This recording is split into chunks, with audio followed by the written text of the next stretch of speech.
Senjata api canggih yang digunakan militer saat ini adalah hasil evolusi berabad-abad.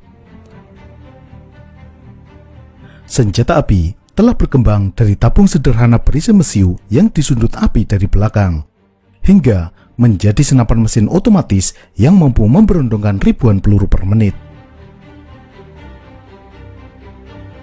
Lalu, bagaimana cara kerja dari senjata api pada masa-masa awal?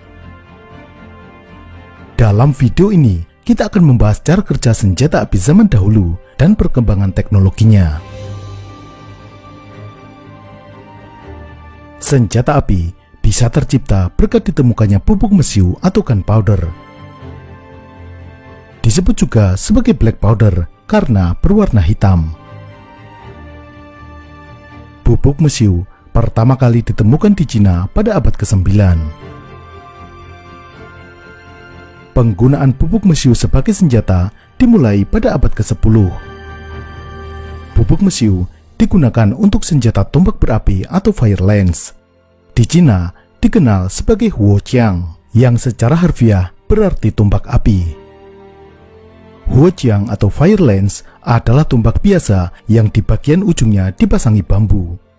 Bambu ini diisi dengan bubuk mesiu di dalamnya, lalu diberi sumbu. Ketika digunakan, sumbu ini dinyalakan. Saat terbakar, bubuk mesiu meledak dan menyeburkan api ledakan keluar. Fire lance digunakan untuk memberikan efek kejut kepada musuh. Senjata utamanya tetaplah mata tombak di bagian ujung. Fire lance ini pada perkembangan selanjutnya ditambahkan pelet di depan mesiu. Pelet ini terbuat dari bola besi atau pecahan kaca atau keramik. Ledakan mesiu akan melontarkan proyektil berupa pelet ini ke depan, sehingga selain memberikan efek kejut juga mampu melukai musuh. Namun, jarak tembaknya masih sangat terbatas, hanya beberapa meter. Senjata huoqiang ini memberikan efek yang besar digunakan dalam perang Jin Song, yakni perang antara dinasti Jin dan dinasti Song pada abad ke-11. Pada abad ke-13, teknologi pembuatan gunpowder menyebar ke Timur Tengah dan Eropa. Pada abad ke-13 ini, senjata api telah berevolusi menjadi hand cannon atau meriam genggam. Hand cannon berupa pipa logam sederhana yang diisi bubuk mesiu. Di bagian belakang terdapat lubang kecil sebagai tempat sumbu. Peluru atau proyektilnya diisikan dari lubang di depan. Untuk menembakkannya, sumbu ini dibakar dan apinya merambat hingga mencapai mesiu di dalam. Ledakan mesiu akan mendorong proyektil. Hand cannon dikenal baik di Cina, Timur Tengah, dan Eropa. Di Cina, pasukan dinasti Yuan yang saat itu berada di bawah kekuasaan Kublai Khan dari Mongol melakukan ekspedisi militer ke Jawa untuk menghukum Kartanegara. Mereka juga membawa meriam-meriam kecil ini. Nantinya, teknologi ini diserap oleh orang-orang Jawa dan menjadi cetbang yang digunakan oleh Majapahit. Kita sudah pernah membahasnya di video terdahulu. Di Cina, hand cannon ini disebut sebagai huoqiang, yang secara harfiah berarti senjata api. Di Jazirah Arab, senjata ini disebut midfaun. Di Eropa, selain hand cannon, sebutan lainnya adalah handgun.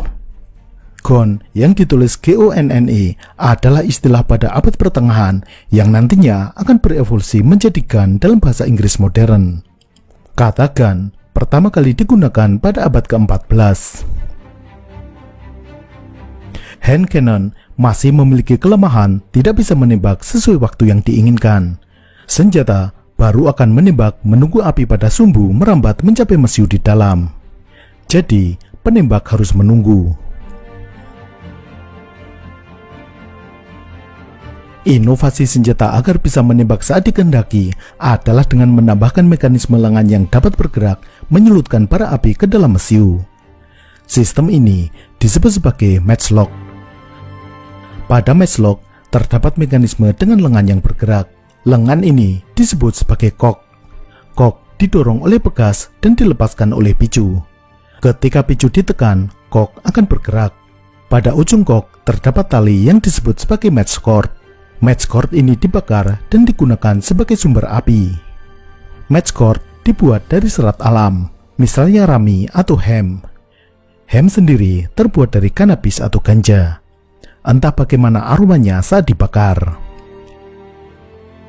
Mekanisme matchlock pertama kali digunakan pada tahun 1475, dipasangkan pada sebuah arkibas.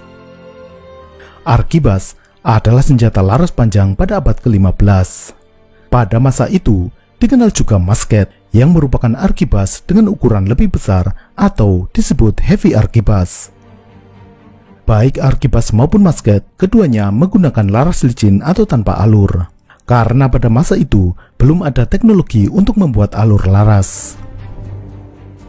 Operator arkibas yang disebut arkibasier maupun operator musket yang disebut musketeer dalam menjalankan tugasnya membawa bubuk mesiu dan proyektil berupa bola dari timbal. Bubuk mesiu ini sudah ditakar dan disimpan dalam semacam botol dari kayu yang disebut sebagai charge. Botol-botol ini digantungkan dalam tali selempang berbahan kulit yang disebut bandolier. Bubuk mesiu dan proyektil diisikan dari bagian depan laras dan dimampatkan dengan bantuan remrod. Remrod berupa tongkat kayu kecil untuk mendorong proyektil ke pangkal laras. Matchlock menyebar dari Eropa ke timur.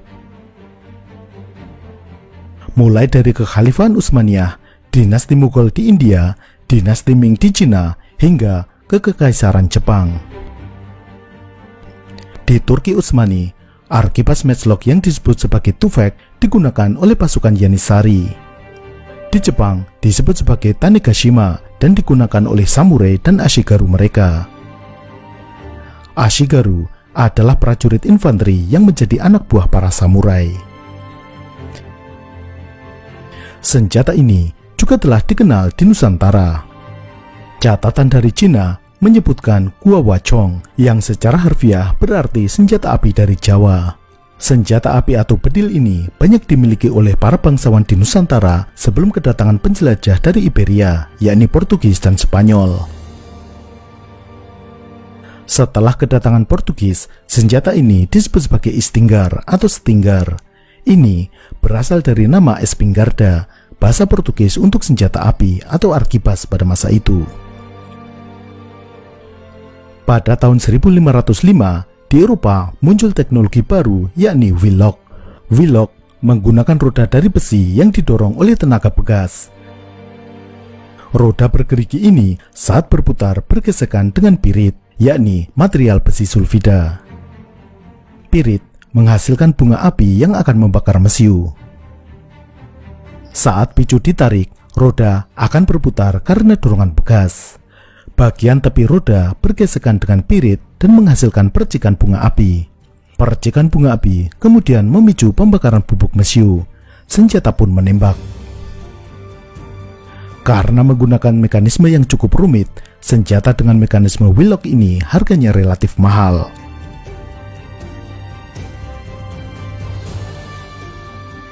Mekanisme yang lebih murah namun efektif adalah flintlock. Sesuai dengan namanya, mekanisme ini menggunakan flint atau batu api untuk menghasilkan percikan bunga api. Flint atau batu api ini ketika bergesekan dengan baja akan menghasilkan percikan bunga api. Mekanisme flintlock pertama kali muncul pada pertengahan abad ke-16 di Eropa. Flintlock pada masa awal ini dikenal sebagai snap hands flintlock. Barulah pada abad ke-17 muncul mekanisme flintlock yang disebut-sebut sebagai true flintlock mechanism atau flintlock yang sesungguhnya. Sebenarnya, antara snap hands flintlock dan true flintlock mekanismenya tidak jauh berbeda. Keduanya menggunakan batu api yang bergerak menghantam permukaan baja untuk menghasilkan percikan api atau sparks. Yang membedakan adalah bentuk dan mekanisme dari landasan baja tersebut. Ini adalah perbandingan antara snap hands flintlock dengan true flintlock. Yang berbeda adalah bagaimana mekanisme membuka flashband atau tempat bubuk mesiu di luar. Pada snap hands terdapat mekanisme yang bergerak mundur. Sedangkan pada true flintlock, landasan baja yang disebut frisson sekaligus berfungsi sebagai penutup. Penutup ini akan membuka sesaat setelah dihantam oleh flint. Pada mekanisme flintlock ini, batu api dipasang pada komponen yang disebut sebagai kok. Batu api dijepit oleh bagian yang bernama jaws atau rahang. Kok ini ditenagai oleh pegas. Sebelum menembak, kok dikokang ke belakang. Bubuk mesiu berada di pangkal laras. Namun, ada lubang atau saluran keluar yang menghubungkan bubuk mesiu di dalam dan mesiu yang ada di luar. Mesiu di luar ditempatkan dalam cekungan yang disebut flashpan. Agar mesiu di luar ini tidak tumpah, flashpan ditutup oleh bagian yang disebut frisson. Fungsi utama frisson sebenarnya adalah sebagai landasan atau permukaan kontak dengan batu api. Namun, frisson ini juga berfungsi sebagai penutup flashpan. Saat picu ditekan, penahan kok terlepas dan kok bergerak mematuk. Batu api yang terpasang pada kok akan bergesekan dengan frisson. Timbullah percikan bunga api. Frisson yang terkena batu api akan terdorong ke depan dan membuka flashpan. Akibatnya, mesiu di dalam flashpan terbakar oleh percikan bunga api. Api merambat secara sangat cepat ke dalam mesiu di dalam laras. Senjata pun menembak. Pada akhir abad ke-18, mekanisme flintlock menggantikan hampir seluruh mekanisme sebelumnya, yakni matchlock yang kurang reliable dan wheellock yang terlalu rumit dan mahal. Mekanisme flintlock digunakan untuk berbagai jenis senjata api pada masa itu, baik itu arquebus, musket, pistol, maupun blunderbuss, yakni semacam shotgun pada masa itu. Bahkan, ada pistol flintlock dengan mekanisme revolver. Flintlock terus digunakan secara luas oleh militer hingga abad ke-19 atau tahun 1800-an. Pada abad ke-19 ditemukan percussion cap atau primer. Percussion cap ini berfungsi untuk menyalakan mesiu, menggantikan bunga api pada flintlock. Ketika dipukul dari belakang dengan hammer pada senapan, percussion cap akan meledak. Ledakan kecil dari percussion cap menyalakan mesiu di dalam laras. Dengan adanya percussion cap atau primer ini, kemudian memungkinkan diciptakannya peluru dengan sistem cartridge seperti yang kita kenal pada saat ini, yakni amunisi sudah dibuat dalam satu paket yang terdiri dari bubuk mesiu, selongsong sebagai wadah mesiu, primer sebagai penyala, dan proyektil. Mesiu juga tidak lagi menggunakan black powder atau gunpowder, tetapi digunakan dengan smokeless powder yang berbasis nitroselulosa. Setelah itu, senjata api terus berkembang hingga menjadi senjata otomatis yang kita kenal saat ini.